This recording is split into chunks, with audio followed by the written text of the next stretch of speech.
So over here you can see that I got a work area right here, and let's say I want to zoom in this area. In that case, I can go around and press the plus button to zoom in right here and minus button to zoom out.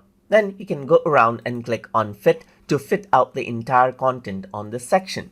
You can also alternatively press Ctrl plus and Ctrl minus right here to zoom in and zoom out as well. So that is what you have. So now what you can also do is you can go around and utilize your scroll mouse button to move up and down, as you can see, and you got the navigation over here on the bottom as well. You got the scroll bars, which allows you to go around and then see out different portions of your project right here. Alternatively, you can hold Control and use your scroll mouse button to zoom in and zoom out as well. And that is how you can navigate around. So you can see that this is what you have. You can choose around the percentage over here, or you can type in the exact percentage like 76, and then that is what you have. So that is how you can go around and then utilize the navigation option inside of Vectr.